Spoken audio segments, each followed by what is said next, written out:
طيبا مباركا فيه، نحمده على جزيل نعمائه ونشكره على جميل آلائه.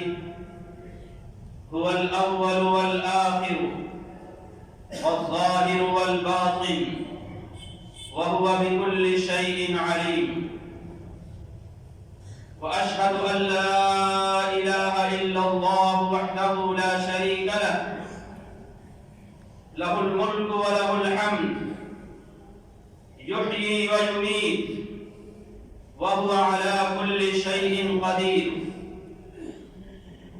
وأشهد أن سيدنا محمدًا عبده ورسوله، صلى الله عليه وعلى آله وأصحابه وأزواجه وذرياته وأهل بيته ومن تبعهم بإحسان إلى يوم الدين، أما بعد. فيا أيها الإخوة المؤمنون، أوصيكم ونفسي بتقوى الله عز وجل، لأن الله عز وجل يقول: ولقد وصينا الذين أوتوا الكتاب من قبلكم وإياكم أن اتقوا الله. وأوصيكم ونفسي بأداء صلاة الجمعة بإخلاص وإتقان، لأن الله عز وجل يقول: يا أيها الذين آمنوا إذا نودي للصلاة من يوم الجمعة فاسعوا إلى ذكر الله وذروا البيع، ذلكم خير لكم إن كنتم تعلمون. أيها الإخوة المؤمنون، سورة الجمعة في القرآن الكريم من السور المفصلات. سورة الجمعة من السور المسبحات. سورة الجمعة من السور المدنية التي نزلت في المدينة المنورة. هذه السورة في الجزء 28 من القرآن الكريم. ومعلوم أن كل سورة في هذا الجزء من سورة المجادلة إلى سورة التحريم كلها مدنية، نزلت في المدينة المنورة. سورة الجمعة تشتمل على 11 آية، وتليها وتأتي بعدها سورة المنافقون، وهي أيضا تشتمل على 11 آية.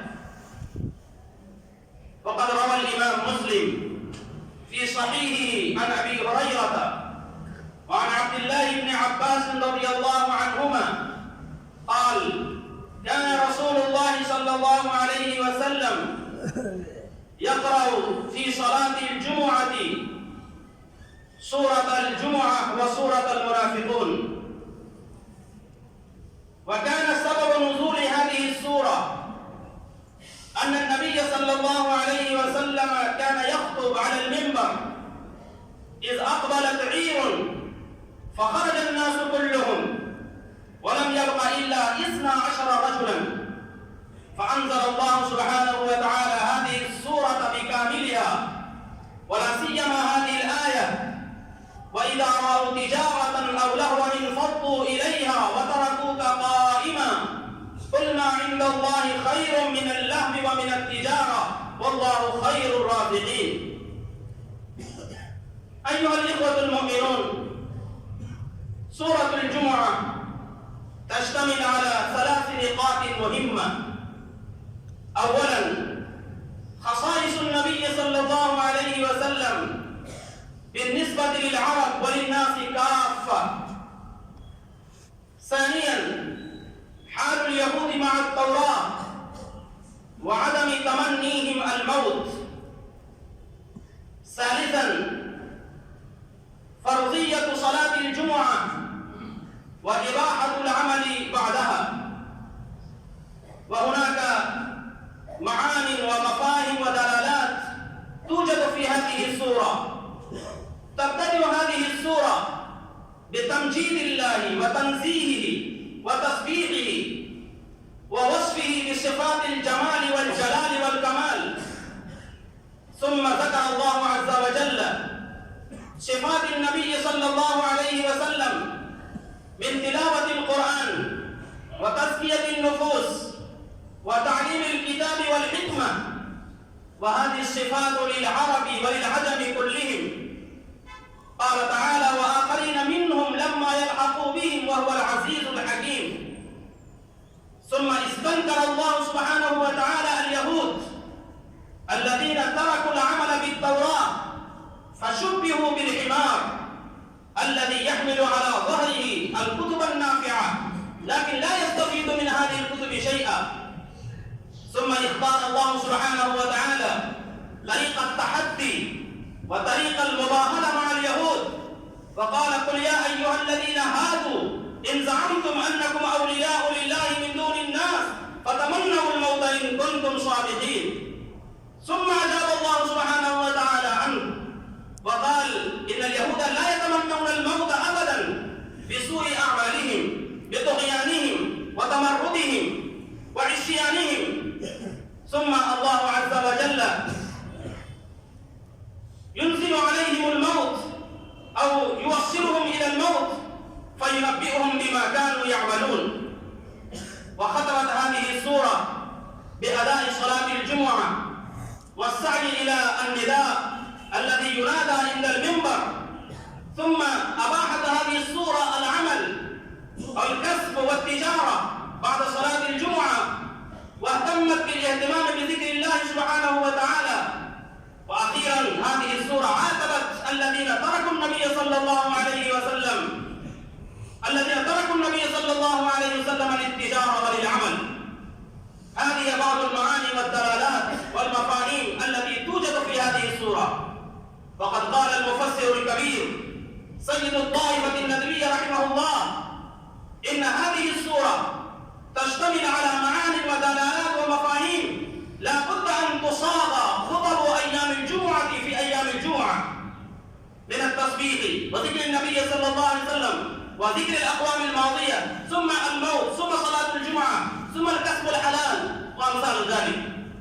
أيها الإخوة المؤمنون، هذه السورة تذكرنا بشيئين مهمين: أولا يوم الجمعة، ثانيا صلاة الجمعة.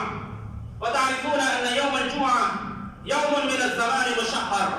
يوم الجمعة عيد الأسبوع، يوم الجمعة هو سيد الأيام.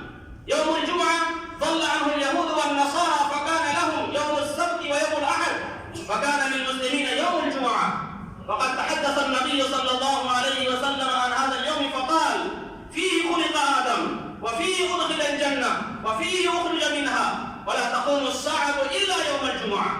فكان هذا اليوم يوما معرفا ويوما مشرفا لدى العرب الجاهليين، فكان يقوم فيهم خطيب ويبشر ببعثة نبي بقدوم نبي، وكانوا يحتفلون بهذا اليوم وكانوا يسمون هذا اليوم بيوم العروبة، وقد سماه هذا اليوم كعب بن لؤي.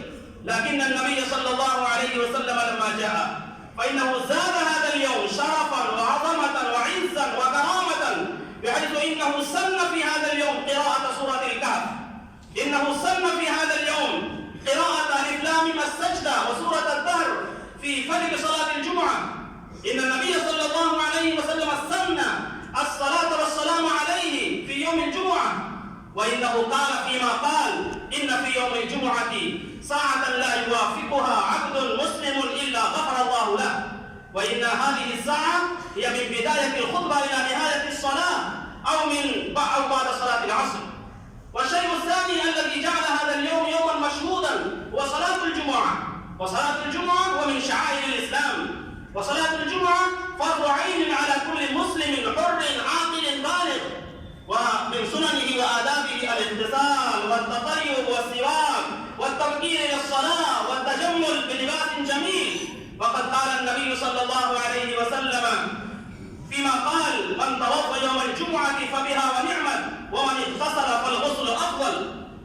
ومن ترك صلاة الجمعة. والنبي صلى الله عليه وسلم وفق هؤلاء الناس وقال: لينتهين أقوام عن ودعهم الجمعات أو ليختمن الله على قلوبهم ثم ليكونن من الغافلين. وقال الله سبحانه وتعالى: يا أيها الذين آمنوا إذا نودي للصلاة من يوم الجمعة فاسعوا إلى ذكر الله وذروا البيع ذلكم خير لكم إن كنتم تعلمون. أقول هذا وأستغفر الله لي ولكم ولسائر المسلمين من كل ذنب فاستغفروه إنه هو الغفور الرحيم.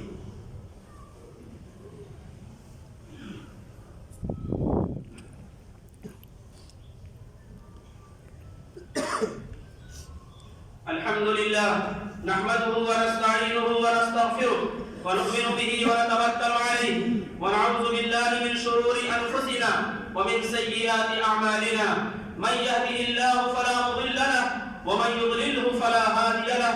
ونشهد أن لا إله إلا الله وحده لا شريك له ونشهد أن سيدنا محمدا عبده ورسوله صلى الله عليه وعلى آله وأصحابه وأزواجه وذرياته وأهل بيته وبارك وسلم تسليما كثيرا.